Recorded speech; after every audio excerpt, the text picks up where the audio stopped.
Bonjour à toutes et à tous, bienvenue sur Grand Lille TV, votre chaîne d'information régionale. Ensemble, en ce mercredi 26 juin, on fait tout de suite un point complet sur l'actualité du jour près de chez vous. Voici d'abord la météo en ce mercredi et la baisse des températures. Je vous le disais déjà hier, la canicule ne devrait pas concerner la région cette semaine, à cause ou grâce au vent de nord-est qui ventile le nord de la France.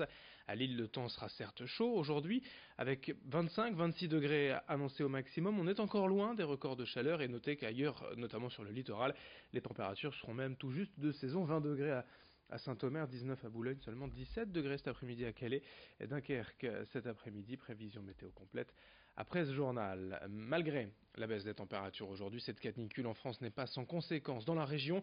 Hier, plusieurs écoles de la métropole lilloise ont choisi de renvoyer tout simplement chez eux des élèves de primaire, souvent à cause de locaux ou de salles de classe inadaptées. Des centres de loisirs ont également annulé en nombre leur sortie prévue ce mercredi. À Lille, on vous disait hier, la ville a installé des brumisateurs dans certains endroits du centre-ville, notamment ici sur ces images de Laure-Montfort, place de la République, mais aussi au parc Jean-Baptiste Lebas, place Martin Luther King à Lille Sud ou encore place de GTR à Fives. Les parcs et espaces verts resteront ouverts la nuit jusqu'à lundi prochain.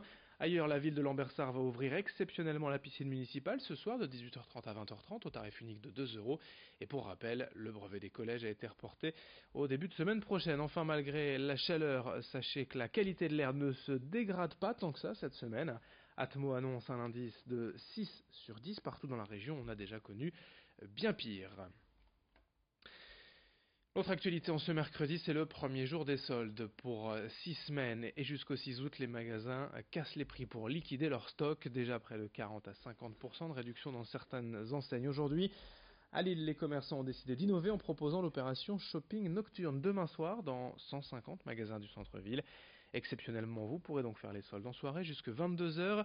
Notez que quelques bars et restaurants s'associent d'ailleurs à l'événement en offrant des réductions, voire des consommations gratuites sur présentation d'une preuve d'achat faite lors de cette nocturne. Le tout ambiancé par des déambulations, des musiques latines dans les rues. Explication avec la gérante de cette boutique dans le Vieux-Lille au micro d'Idil Gunaï. Ça a été une volonté conjointe avec la ville de trouver quelque chose d'un petit peu différent et d'innovant pour faire suite au mouvement Gilets jaunes qui a eu un petit impact quand même sur l'île, moins qu'ailleurs mais un impact quand même. Et quand on sait que la consommation, le pic de consommation sur internet a lieu entre 19h et 23h, on s'est dit qu'il y avait peut-être quelque chose à faire autour d'une nocturne.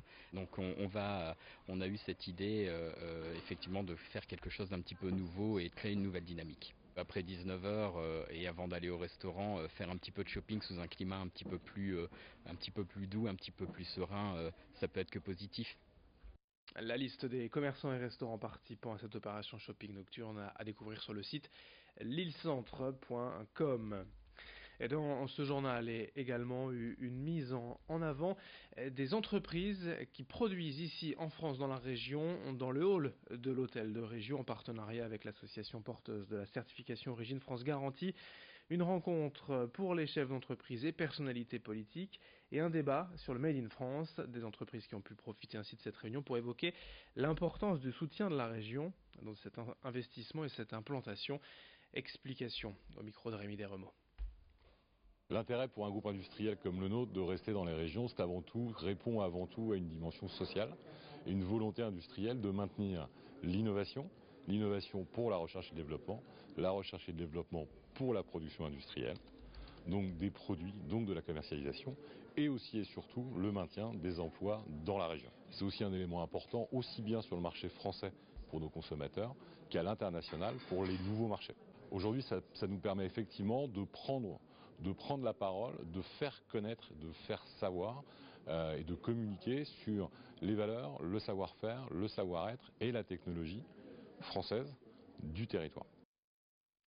En bref, dans ce journal à Roubaix, après plusieurs mois d'enquête, 2 hommes ont été interpellés la semaine dernière suite au démantèlement d'une plantation de 260 pieds de cannabis retrouvés dans le logement d'un des 2 suspects rue de la Maquellerie. Ils ont été placés en détention provisoire à Lille. C'était une mesure annoncée par la ville l'année dernière, effective dès le mois d'août.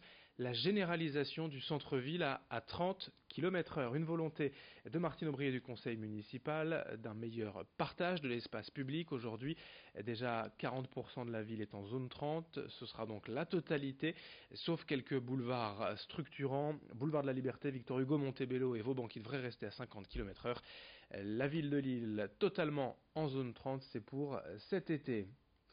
L'info sociale également à Bailleul, les salariés de l'usine Danone sont en grève depuis une semaine. Ils réclament l'uniformité des salaires sur les différents sites de Danone en France. Pour l'heure, la discussion est bloquée avec la direction. On termine avec ce reportage à Tourcoing, à l'antenne de formation du Virolois, qui enrichit son offre de formation de coiffure et de barbier. Ça ne vous a pas échappé.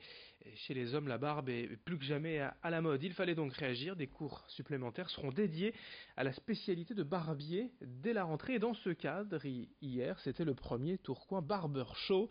Au programme, démonstration de taille de barbe et de moustache, atelier tatouage, ambiance musicale, hard rock, heavy metal. Des coupes effectuées par des étudiants en formation qui sont d'ailleurs de plus en plus nombreux à se tourner vers ce métier de barbier. Ce renfort dans la formation répond évidemment, je vous le disais, à cette tendance de la barbe et du soin pour les hommes. Explication au micro de Rémi Desremeaux. Il faut également, au-delà de plaire, qu'ils puissent se rendre compte de la réalité du métier et au bout d'un moment se dire oui voilà, je suis fait pour ça. Il manque de main d'œuvre chez les coiffeurs. On a des artisans coiffeurs, des employeurs qui souhaitent embaucher et qui ne trouvent pas forcément de personnes à mettre en salon. Voilà, donc à nous également, avec les organisations professionnelles, avec les artisans coiffeurs, de nous projeter sur les réels besoins des entreprises et d'offrir les formations qui vont bien avec. Fin de ce journal, d'autres infos à suivre dans un instant sur Grand Lille TV. L'information continue, vos prévisions météo, l'infotrafic et on se retrouve dès le prochain quart d'heure pour de nouvelles images, de nouvelles actualités. Très bonne journée à toutes et à tous. Ensemble, bien sûr, sur Grand Lille TV.